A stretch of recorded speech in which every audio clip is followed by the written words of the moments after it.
How y'all going, guys? I told y'all, I told one of the new subscribers that I would do some tips on iguana training and how you get them tamed down a bunch. This is the number one. As you can see, she knows I got food. She's coming down.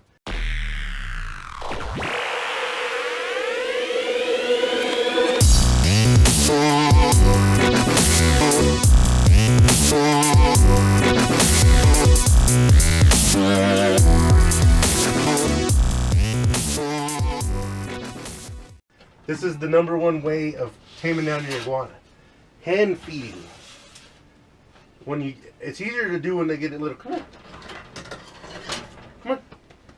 It's easier to do whenever they're little, but when they're big and full grown, like, come on, girl, come on, come on now.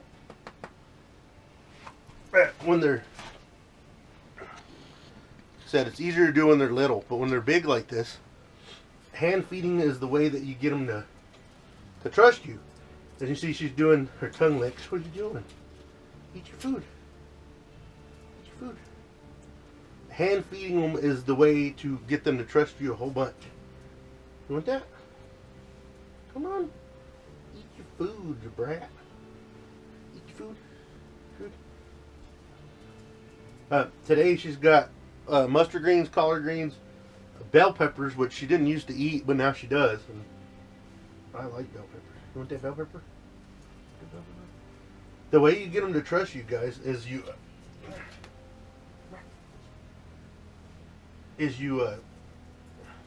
for one, don't force them to do stuff that they don't want to do. Hand feeding them is like the number one thing to do to get them to trust you, is to hand feed them or feed them out here where you can touch them and stuff. Down here so you can see her. So you can see she's not starving to death or nothing. She's just been I have a routine. I bring her food. The wife cuts up the food and I bring it to her and she eats it. Hand feeding them, guys, getting them to eat out of your hands develops trust. And as you can see, she's a sweetheart. She got some skin stuck on you, dude. That's one of the main ways is to develop trust by hand feeding them food. This is the number one way of doing it, is to get food when your iguana's small, when they're little, they're like 6 inches long or whatever, or 8 inches long. You want them to, you don't want to force them to do stuff. One of the bad things to do if you own an iguana is to approach them from above. I don't know how good that looks. Hopefully that's picking everything up. On the top of their head right here, I'll try to show y'all with the camera. On the top of her head right here, there's a little dot right here. She's got dirt all over her. There's a little dot right here. I don't know if you can see it. That's called a parietal eye. And what that does is that senses it's a third eyeball. Not really a third eyeball, but it works as a third eye.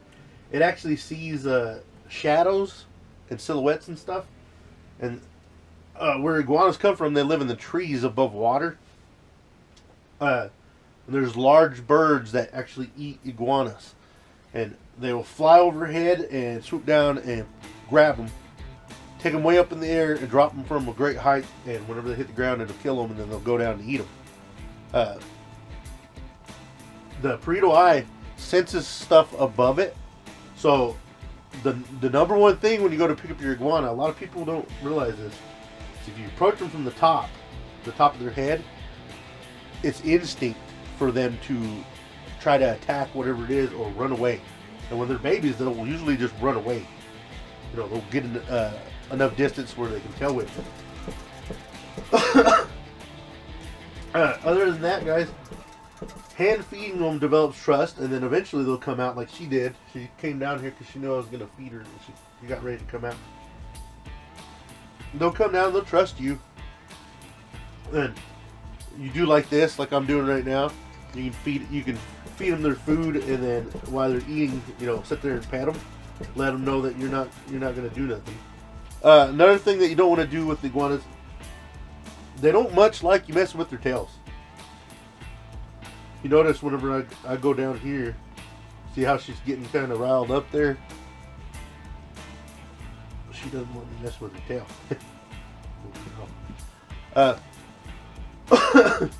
Another way of getting them to trust you is you can tell real quick. This is called their dewlap right here, and all lizards do this. I don't know if you've seen animals before with green animals. They'll flare up their dewlap. They do it to show dominance, ward off, to be intimidating. You know, try to make themselves look bigger. What iguanas will do is the dewlap will go out and they'll do some head bobs and stuff. And like this year, she just started head bobbing. And she hadn't done that since I've owned her, which is pretty interesting. And I've gotten her trust a lot. She's pretty ornery whenever I first got her. Now she's a sweetheart. You're a sweetheart, girl.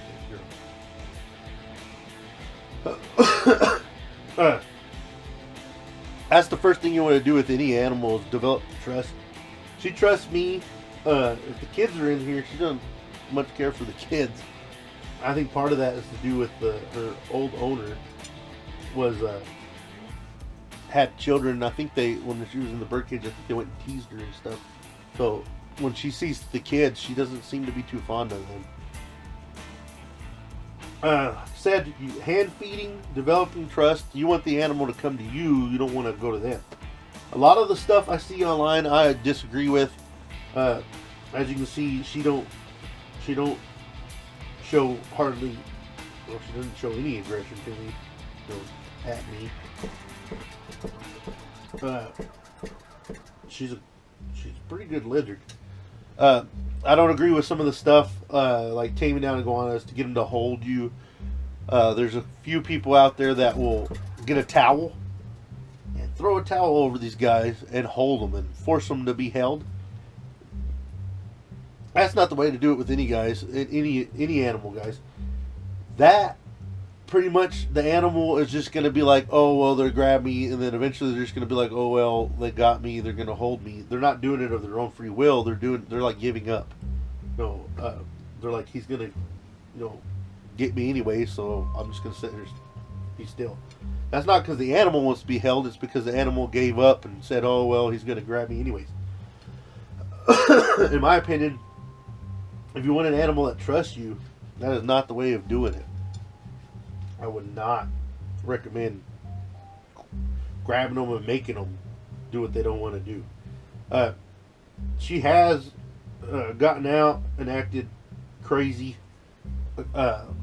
She has gotten on top of the enclosures here in the reptile room and acted like a nut job and wouldn't let me get her down. Usually it involves tail whip. She hasn't tried to bite me in a long time. One of the big issues of having an iguana, this size, guys, they got teeth, sharp teeth. They eat plant matter, vegetables and stuff. Iguanas are, plant-based diet only. But I think Cuban rock iguanas can have bugs and stuff. What are you doing?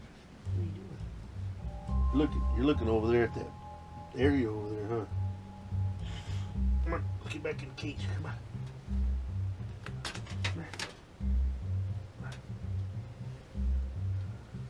Go back in your cage, dude.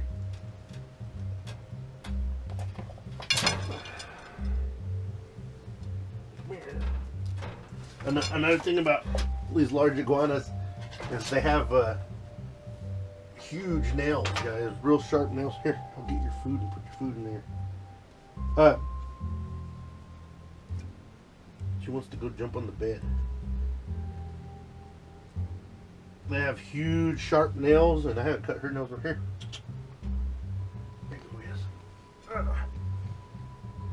And this is what it does. I haven't cut her nails in a while, but when you pick them up, that's the kind of stuff you can expect to own from owning a big lizard. A lot of people, that's part of the reason why a lot of people don't want to own big lizards. That's because you can pick them up. Those nails got to be trimmed probably every week or, every 7 to 10 days, they grow back sharp as heck, man. It's like little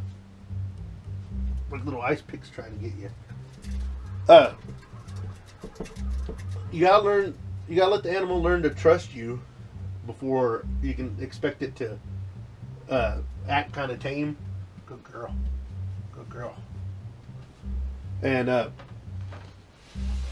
anyways, like I said, the main way I tamed her down is I hand fed her, let her trust me. She realized that I'm the guy with the food. Once they realize that, they're like, oh, well, this guy's the guy that feeds me. Well, then whenever she's eating, you slowly start petting them and letting them know that you're not gonna hurt them. Then you end up with an animal that's as tame as she is, and she's pretty tame. If she's out of season already this year, but when she's in season, she turned into a big old attention hog. I can leave the top glass open and this glass open. I can leave the top glass, both of those open, and she usually just stay up there. But if I open the bottom one, she'll come down and she'll get on the bed with me and lay up there on the bed with me and just chill. She is pretty well potty trained where she uses the bathroom in that one corner. A lot of guys will put water dishes in there. It'll increase the humidity inside the enclosure. And but first thing lizards do whenever you put a big water dish in there is they'll go drink out of it and then they'll poop in it. So I don't put it in there because I would have to clean out that water dish every day. Anyways, guys, that's some of the advice I got for taming down iguanas. The main two things is hand feeding and getting them to trust you. And like I said, don't come over, don't pick them up from the top. That seems to scare them more than anything. And I don't recommend grabbing them with a towel, which you'll see a lot of videos online of people grabbing them with a towel. I forget her name. There's a lady that demonstrates how to tame down an iguana correctly, in my opinion, correctly. And I'll put a link in the description down below of her channel. And I mean, she's got good advice on taming down iguanas, and she rescues iguanas. And she's got the means where the iguanas got their own little playroom and stuff, which she doesn't have that luxury, but she's way better off here than she was in that bird cage, I tell you what. Anyways, guys, that was my long-winded video. Like, comment, subscribe, dislike, share my videos, all that good stuff. And as always, guys, I'll see you on the next video.